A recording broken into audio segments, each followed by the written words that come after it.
Eu sou Cleide Toledo, uma mestra artesã em fibras naturais, mais especificamente na palha de taboa.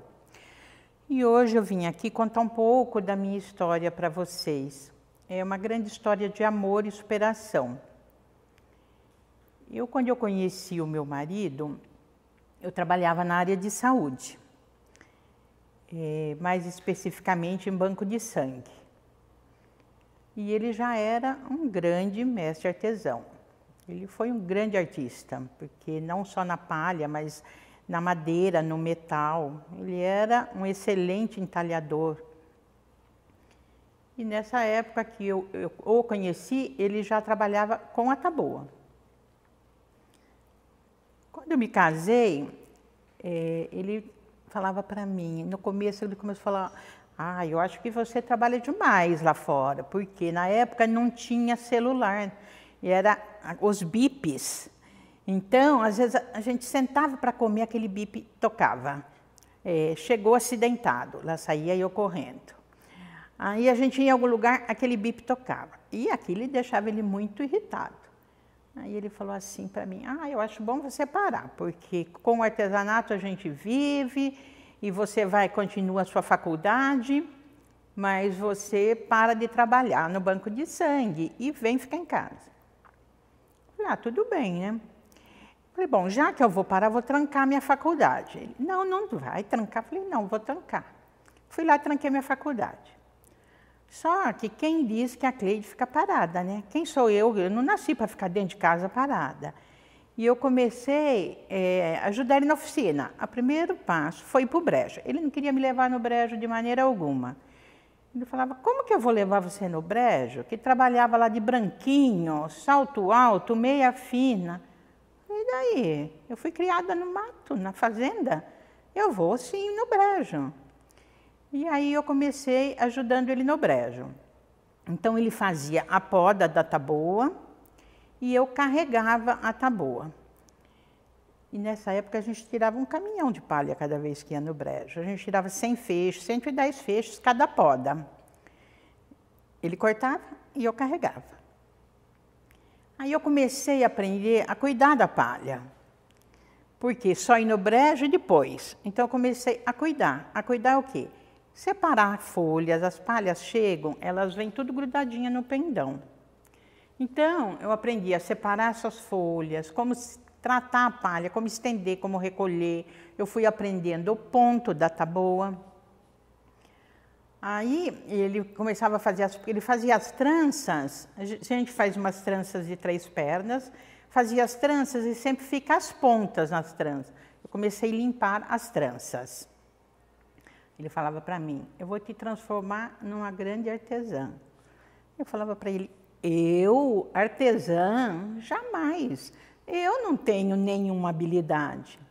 Tem, e eu vou transformar você numa artesã. E assim o tempo foi passando e eu comecei a fazer cestaria. A primeira parte do trabalho que eu aprendi foi a cestaria.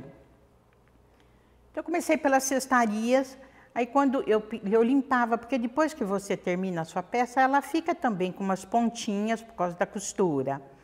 Então eu ia lá, eu limpava todas aquelas pontinhas. Aí ele fazia algumas peças, umas esculturas que precisava pintar. Eu comecei a pintar as peças. Quadros, eu comecei a preparar as molduras dos quadros. Aí depois comecei a fazer a parte de mobiliário. Então, quando eu me vi, eu estava fazendo tudo quase dentro da oficina, né? Muita coisa dentro da oficina. A gente ia para a feira junto, vendia. Eu comecei a cuidar mais também da parte de clientes, de vendas, de dinheiro. E o que aconteceu? A gente formava um par perfeito dentro da nossa oficina. Assim, um olhava, o outro já sabia o que tinha que fazer. E a gente trabalhava 18, 20 horas dentro daquela oficina lá. Fazer feiras era uma delícia, fazer feira. E o tempo foi passando. E eu nem percebi o quanto que tudo isso foi caminhando. Ele tinha a carteira da República em nome dele, porque ele foi um dos fundadores da Praça da República, A carteira dele da Praça da República era 07. E eu fazia junto com ele a feira, mas a carteira era dele. Ele tinha a carteira SUTACO, que é o órgão que representa o PAB em São Paulo. E eu não tinha nada disso. Aí ele falou, vai fazer a carteira da SUTACO. Fui o teste e tudo, e tirei. Mas mesmo assim, sempre que todas as coisas, as peças, tudo ia para a SUTACO, ia em nome dele. Porque ou ia no nome de um ou de outro. Porque são as mesmas peças que a gente fazia, né? Aí ele falou, agora, quando tiver novamente um teste para a Praça da República, você vai fazer o teste para tirar sua carteira. Eu falava para ele, mas não precisa. Ah, mas eu quero, precisa sim. Aí ele foi conversar, né, com o diretor das feiras, que ia ter novamente o teste. Falou, a Cleide vai fazer o teste, eu vou inscrever a Cleide para fazer o teste. Ele falou, mas não precisa inscrever a Cleide para fazer o teste. Eu estou sempre na sua casa, eu sei que ela faz, eu conheço o trabalho, todo mundo sabe.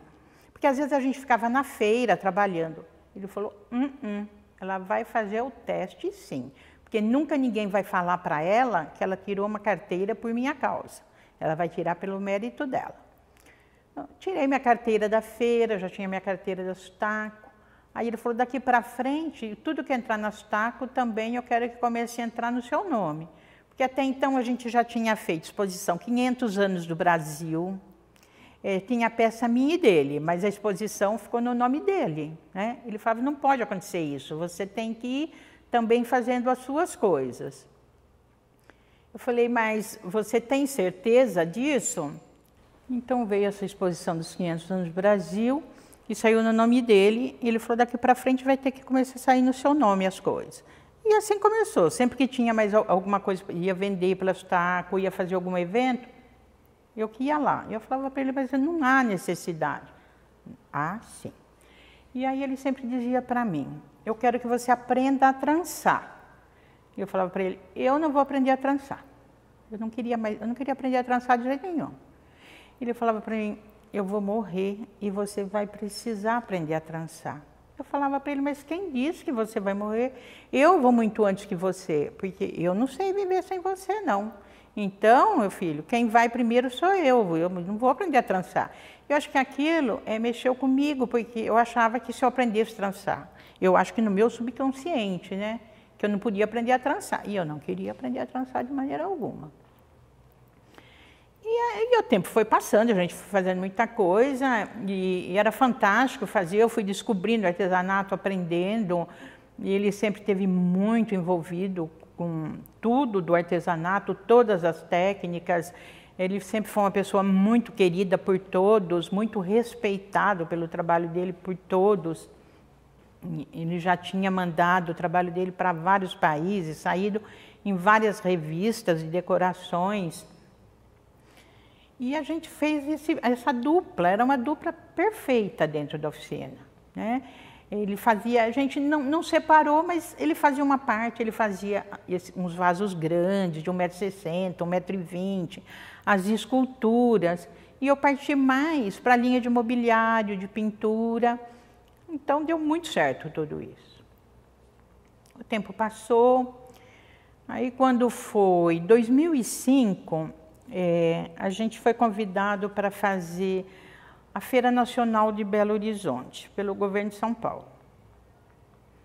E ele não estava muito bem de saúde já, ele estava doente. E a SUTACO convidou que ele tinha que ir representar a fibra, ele falou, não, quem vai é a Cleide. Eu falei para ele, como que eu vou para Belo Horizonte? Eu tinha 2 filhos pequenos, ele estava doente. Eu falei, como que eu vou para Belo Horizonte? É muito mais fácil você ir do que eu. Como que você vai cuidar dessas crianças aí? Você que vai.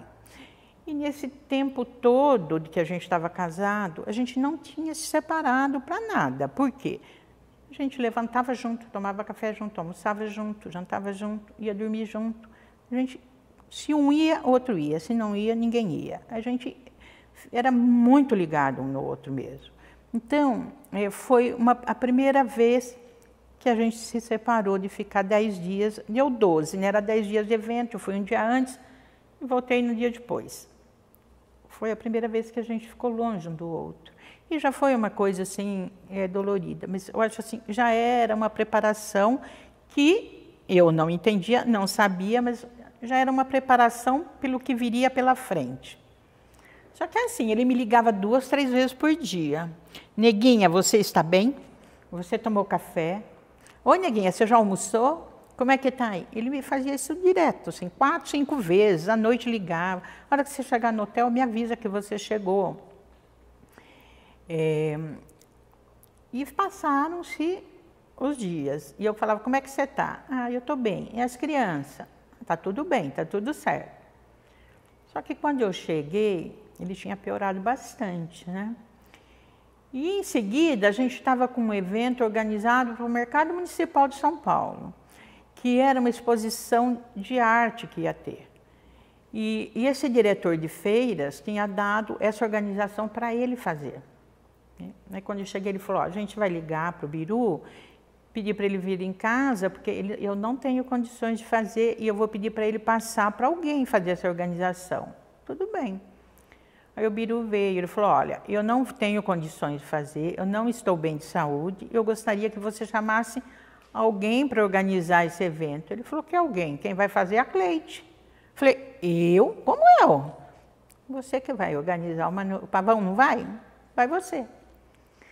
Então eu fiquei aí mais 30 dias dentro do Mercadão, organizando um grupo de grandes artesãos, grandes mestres, trabalhando, e ele ficou em casa. Isso foi em dezembro, terminou depois do Ano Novo. Quando foi dia 17 de janeiro, ele se internou. E aí começou o meu grande dilema, né? Por quê? Eu tinha um marido doente, 2 filhos pequenos e uma oficina para cuidar. Da onde que vinha o sustento da minha casa? Data boa, né? Do meu trabalho. E foi aí que começou todo o meu grande dilema. Eu não sabia trançar. E aí, como é que eu ia aprender a trançar? Se eu precisava entregar as peças vendidas, não sabia trançar, precisava do dinheiro, porque eu precisava botar comida dentro de casa e pagar as contas. Então eu sempre falo, eu fui para o paredão. Por que paredão? Quando eu vou fazer as tranças, a gente põe num prego, num gancho, né? Para você poder trançar. E aí você vai andando para trás e trançando. Ela tem que estar presa em algum lugar. Então eu falava, eu fui para o paredão. E eu tive que aprender pela dor a trançar minha palha. Porque ele não estava lá para me ensinar. E nessa época, nessa hora eu chorei demais, né? Porque eu não conseguia. Porque a trança, ela tem que ter a mesma espessura, do início até o final. Porque quando você vai montar suas peças, se ela engrossar, afinar, engrossar, vai dar diferença na sua peça. Sua peça vai ficar torta. Então, ela tem que ter sempre a mesma espessura. Aí eu começava a trançar, não saía. Ela emagrecia, eu não sabia como emendar. Eu falava, Jesus amado, me ajude, eu preciso disso. Eu sei que eu fiquei assim um dia todo para conseguir fazer um pedaço de trança. E aí eu peguei e comecei a fazer. Então, eu aprendi a trançar pela dor. E foi aí que eu comecei a tocar minha oficina sozinha. Porque não tinha outro jeito. E isso de janeiro a agosto, ele teve algum tempo de alta, mas ficava alguns dias em casa e tinha que voltar. Porque a situação dele só foi se complicando cada vez mais. Ele teve uma vez que parou os rins, aí entrou em hemodiálise. Depois começou a ter problema de pulmão, porque ficou muito deitado. Dentro do hospital pegou hepatite C, o coração enfraqueceu, precisou entubar. Então, foi uma época muito dolorosa que hoje, eu olho para trás e eu não sei como que eu consegui passar por tudo isso. Porque um dos meus filhos estudava de manhã, o outro estudava à tarde. Então eu levantava às 5 horas da manhã, preparava o café, arrumava, deixava as coisas adiantadas, levava um filho para a escola. Eu vinha e trançava até perto da hora do almoço. Fazia o almoço, ia buscar aquele, dava almoço para os dois, levava o outro para a escola, eu ia para o hospital. Quando eu voltava, fazia o jantar e ia até 2 horas da manhã, 3. Eu fiquei muitos anos dormindo 2 horas por noite. Eu não tinha outra saída. E fazendo. Aí teve vários clientes que eu precisei dispensar, porque eu não, mesmo precisando daquele dinheiro, eu não dava conta sozinha de fazer tudo o que tinha que fazer. E sempre que eu ia no hospital, sempre tinha alguma novidade. Assim, eu acho que os médicos, eles iam me preparando para uma coisa que eu não podia enxergar ou não queria enxergar. Porque se eu fosse entender que ele não fosse ficar por aqui, talvez eu não suportasse todo esse tempo, né? Aí teve um dia que eu fui no hospital, ele teve alta, e o médico, ele veio com muito remédio, uma dieta terrível. Ele não podia mais comer quase nada. Era uma coisa, eu olhei e falei, gente, como que uma pessoa vai viver desse jeito? Ele já não estava mais andando. Uma saída anterior, que ele ficou uma semana em casa, ele só na cadeira de roda, eu tinha que carregar ele da cadeira para dar banho, para sentar ele no vaso para dar banho. Foi um processo muito doloroso. Nessa época eu emagreci 22 quilos. Até que um dia ele estava lá e ia voltar para fazer um exame, passou mal de madrugada. Eu chamei o moço do táxi, que já era o mesmo motorista que levava ele e trazia direto. Eu tivesse dinheiro ou não, ele falava, a hora que você tiver, você me paga. E levava. Aí eu chamei esse moço, ele falou para mim, eu vou chamar um amigo meu, porque eu não sabia que você tinha aqui e hoje eu não posso ir, que eu vou levar uma outra pessoa para médico também, mas o meu amigo vai me levar. Ele foi lá com o amigo dele para ajudar a pôr o Manuel no carro. Aí, antes de ele sair, ele falou para mim, chama meus filhos, eu preciso conversar com meus filhos. Eu chamei os meninos, ele falou, quero falar com a minha mãe. Chamei a mãe dele, que morava do meu lado. Aí ele falou para mim, senta aqui. Senta aqui, ele falou para mim, vem aqui do meu lado. Eu fui lá, sentei do lado dele. Ele falou para mim, eu quero te pedir perdão. Eu falei, perdão? Para mim? Do quê?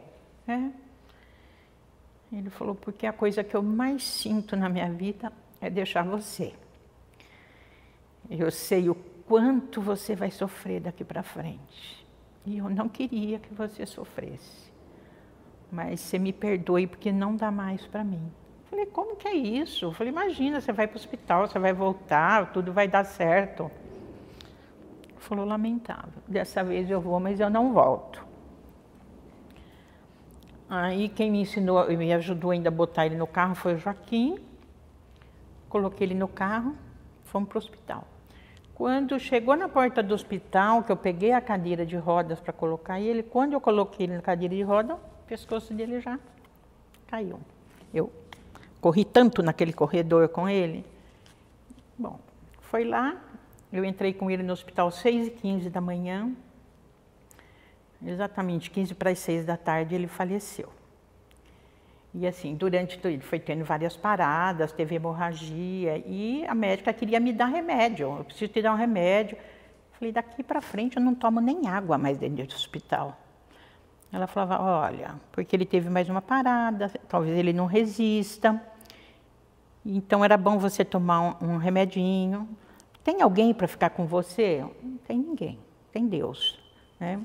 Eu sei que ele faleceu, eu liguei para minha mãe, que morava no interior, né, para minha filha, que já era casada, e eu falei, só que eu vou pedir um grande favor, ninguém ligue para minha casa, ninguém, porque os meus filhos estão lá sozinhos, e essa notícia quem vai dar sou eu não quero que ninguém fale nada. Aí eu já fui deixando ele mais ou menos preparado, aí queriam lacrar o caixão dele, eu não queria que lacrasse, porque eu falei, eu não vou mostrar um caixão fechado para meus filhos. Aí tinha que embalsamar ele, então vamos fazer.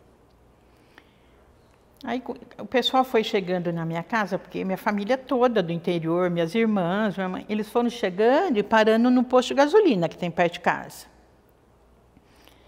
Aí a hora que eu cheguei, que eu passei, aí todo mundo foi atrás, né? Aí quando eu fui entrar em casa, eu falei, eu vou entrar sozinha. Minha mãe, não, eu vou com você. Eu falei, então a senhora vem, mas os outros não entrem. Foi uma cena que eu jamais também vou esquecer. Quando eu bati na porta e falei para ele, aí ele respondeu. Ele tinha 12 anos só. Eu falei para ele, abre a porta que a mãe chegou. Ele veio assim, numa alegria, né? Assim, oba, minha mãe chegou, minha mãe chegou. Na hora que ele abriu a porta, que ele olhou para mim, ele já levou um baque, né? Porque eu estava desse tamanho, né? Aí eu falei com ele, falei com o meu filho, chamei minha sogra, bom, fomos. Eu me lembro do velório até a hora que o padre foi lá e benzeu ele. Daí para frente, não sei mais o que aconteceu. Quando eu voltei a tomar consciência das coisas, fazia 4 dias que eu estava na casa da minha mãe, em Amparo. E eu falei para ela, nossa, mas quanto tempo eu estou aqui? Ah, faz 4 dias. Eu olhava no espelho, eu estava um monstro, de tão inchada e preta que eu estava os olhos, né, de tanto chorar. Aí eu falei, eu estou voltando para casa. Eu falei para os meninos, arruma as coisas, a gente vai voltar. Minha mãe, você não pode voltar. O que você vai fazer em São Paulo sozinha, com 2 crianças? Eu falei, vou voltar. Porque eu tenho 2 filhos que estão estudando, eu tenho os meus clientes e eu preciso tocar minha casa e minha vida. Mas você tem certeza disso? Tenho. Bom, minha irmã me trouxe, eu vim para casa. Aí no dia seguinte, abri minha oficina, né? Gente, que coisa mais triste do mundo, abrir a minha oficina sozinha. Eu não sabia nem por onde começar, o que fazer. Eu só sabia que eu tinha que trabalhar, que eu tinha 2 filhos para cuidar. Se eu ia dar conta do que eu tinha para fazer, eu não sabia. O que eu fiz? Comecei a trançar, desesperadamente, chorar. Saía, sentava um pouco, lembrava nas crianças, não preciso trabalhar. Ia lá de novo. E aí, dentro da minha oficina, eu inverti, porque a gente sempre trabalhou um de frente para o outro. O que eu fiz? Eu fui trabalhar no lugar dele. Eu trabalho no lugar dele até hoje. O meu lugar está sempre vazio. Eu não vejo o lugar dele vazio jamais, né? E aí, ainda fazia a Praça da República, trabalhando, fazendo feira de domingo, carregando barraca nas costas. Às vezes eu ia fazer a feira, eu não podia comer na feira, às vezes, porque se eu fosse comer na feira, o dinheiro ia fazer falta para os meus filhos comerem. Eu fiquei tão endividada quando o Manuel faleceu, porque ele usava umas plaquinhas na perna que custavam R$80 cada uma, trocava um dia sim, um dia não. E remédios caríssimos. Eu fiquei assim, atolada em dívidas mesmo, né? Então, eu não podia gastar comigo. Eu trabalhava o dia todo e eu não comia, né? Aí voltava para casa, chuva na feira às vezes, tomava aquela chuva. E eu fui trabalhando, os meninos foram crescendo. Eu tinha muito medo, porque eu tinha 2 meninos numa idade tão difícil, né? Um com 12, um com 14 anos. Eu tinha tanto medo de droga, de eles irem para um caminho errado, sabe? Eu ficava desesperada. Mas, né, Deus é poderoso, né? E acho que eles também vieram de uma solidez, né? De uma família sólida. E as coisas foram acontecendo. Eu fui me dedicando cada vez mais, fazendo clientes novos. Foram aparecendo muitos desafios no meu caminho. Trabalhos assim incríveis. Eu fui fazer saia para desfile de moda. Eu nunca imaginei fazer uma saia para desfilar numa faculdade de moda. Eu fiz um trabalho para a Faculdade de Arquitetura e Design de Florença. Eu fiz 6 peças de mobiliário em escala reduzida. Eu não podia usar madeira, eu não podia usar metal, só na taboa. Quando chegou esse trabalho, eu falei, mas será que eu vou dar conta? A moça falou, olha, quem te indicou falou que se você não fizer, mais ninguém vai fazer.